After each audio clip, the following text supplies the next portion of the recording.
going to try to keep this lecture on the short side. I've been fighting an epic battle against strep throat this week.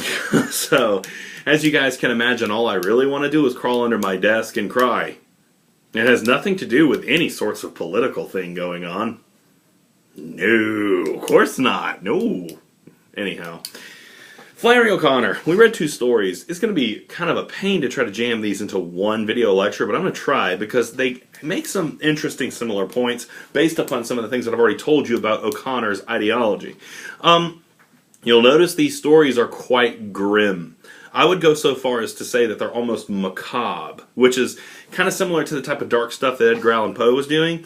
Though, on several occasions, O'Connor flirts with a really weird sense of the supernatural. Not so much in Good Man is Hard, The Life You Save May Be Your Own, but A Good Man is Hard to Find actually has quite a bit of it when you read it, and if you read it really carefully. The ending of Good Man is one of the weirdest things that you will ever experience in a story, and it is really difficult to dissect.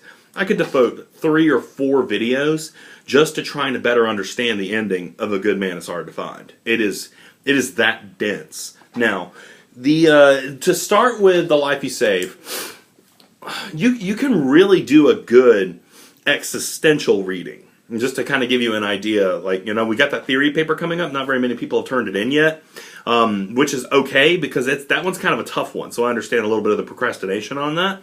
But oh gosh, my sinuses. I just hope it's not strep throat. Anyway, I'm sorry. That's really gross. I shouldn't do stuff like that on videos, but what are you going to do? It's recorded now. So, The Life You Save May Be Your Own is a really good place to look at some existential, unsettling imagery. Tom Shiflett is our main character, the main focus of our story, the Drifter. I think did he say he was a veteran of the military? It seems like he did. He's missing an arm. He's an amputee.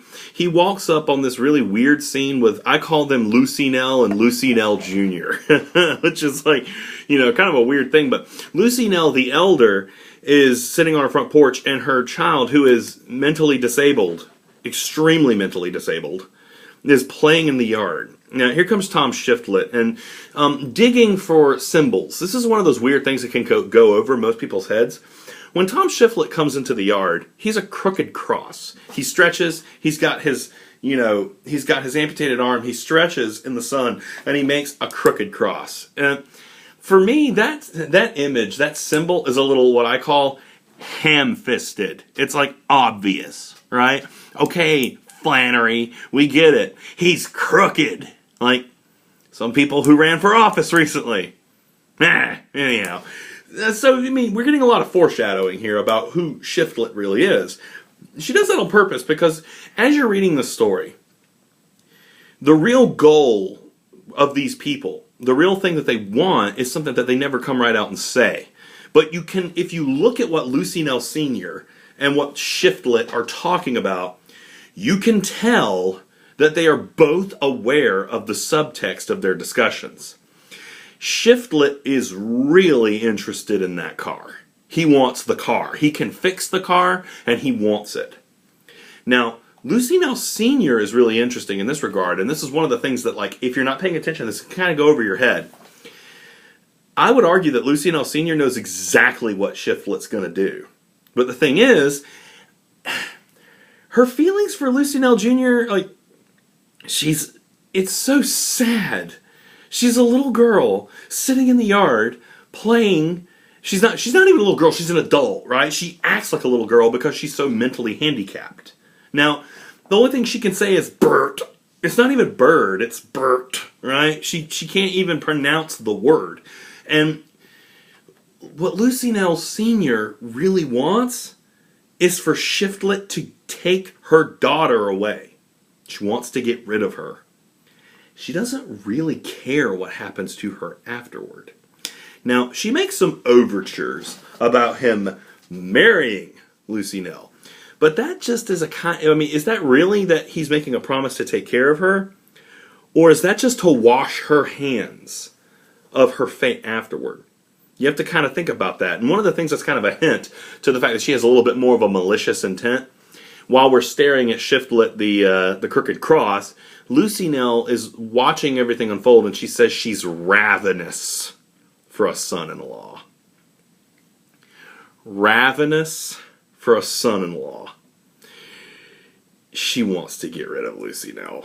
She wants to get rid of this person. She wants her gone. And the whole story is them dancing around what the real negotiation is.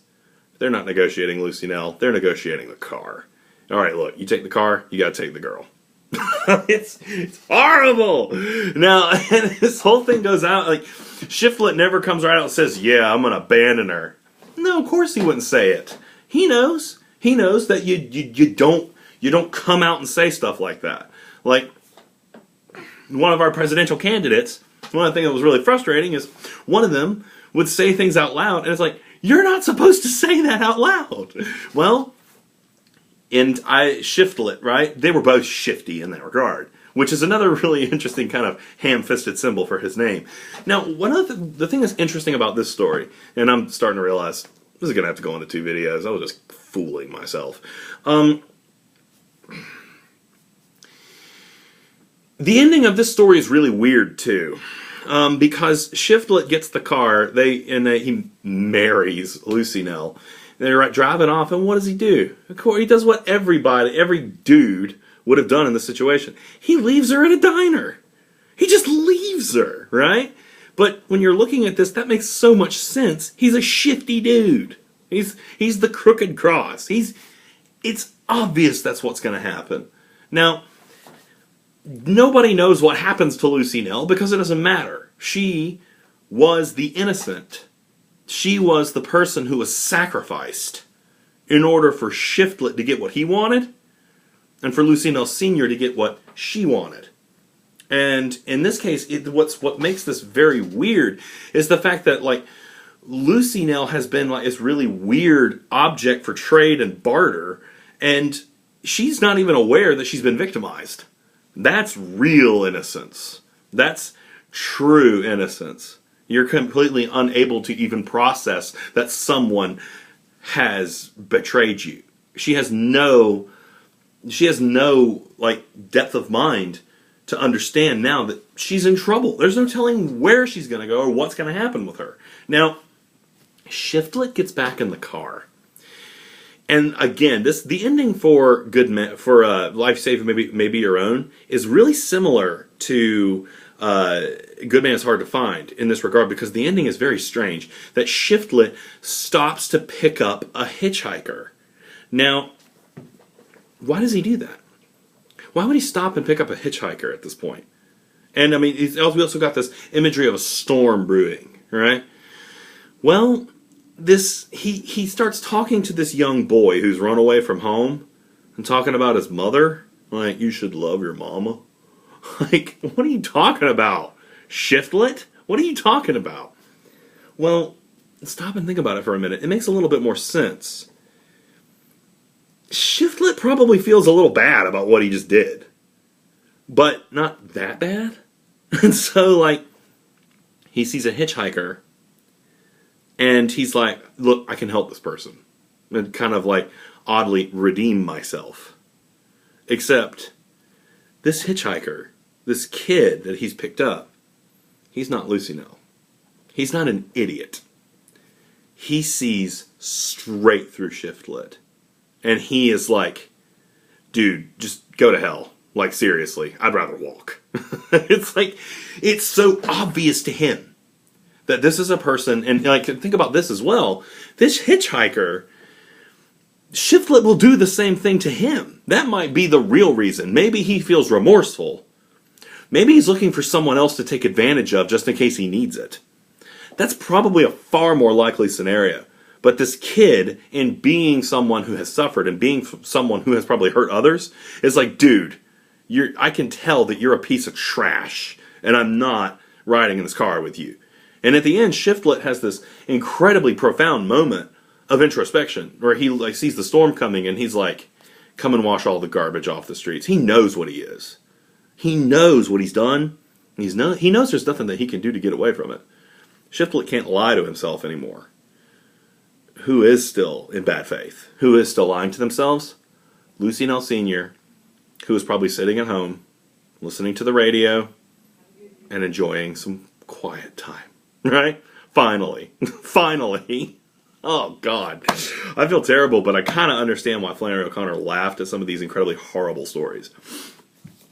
It's a rotten, horrifying morality play that shows us, like, it's not people being outwardly malicious to each other, but the thing that's evil here and the thing that's horrible is that, given the opportunity, we will take advantage of each other and we will throw each other into the jaws of a monster to save ourselves or even to just improve our lot in life.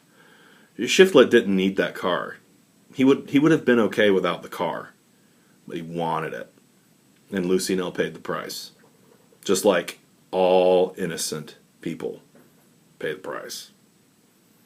Next time, good man's hard to find.